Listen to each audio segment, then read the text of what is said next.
2025లో 'మహా Avatar Narasimha' movie అందరికీ గుర్తుంది కదా! ఆ మూవీ ఎండింగ్‌లో 'పరశురాముడు' అనే టైటిల్ కార్డ్ పడి ఎండ్ అవుతుంది కదా మూవీ అయితే.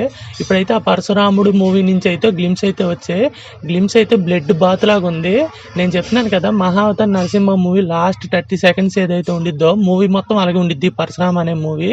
అశ్విన్ కుమార్ అనే డైరెక్టర్ విష్ణు తత్వాన్ని మొత్తం చూపించగలడు. ఎమోషన్ కూడా బాగా చూపిస్తాడు.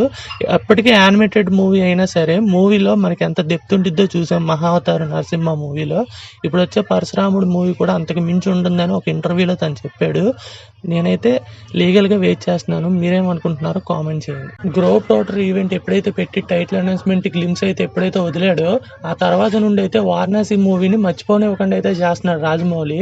ఎందుకు చెప్తున్నానంటే ఆ ఈవెంట్ అవగానే 1 వీక్ తర్వాత హాలీవుడ్లో ఒక ఇంటర్వ్యూ ఇచ్చాడు మహేష్ బాబు, ప్రియాంక, సుకుమార్. ఆ ఇంటర్వ్యూ కూడా చాలా మంది చూశారు. తను చేస్తున్న విఎఫ్ఎక్స్ అలాంటివి ఎవరెవరిని పెట్టి చేస్తున్నారు అనేది ఒక చిన్న వీడియో క్లిప్ వదిలి తను ఒక స్పీచ్ లాంటిది అయితే ఇచ్చాడు చిన్న వీడియోలో. మళ్ళీ ఇప్పుడు రీసెంట్గా అయితే మహేష్ బాబు మౌంటైన్ డూడ్ యాడ్తో అయితే అందరి ముందుకు వచ్చాడు.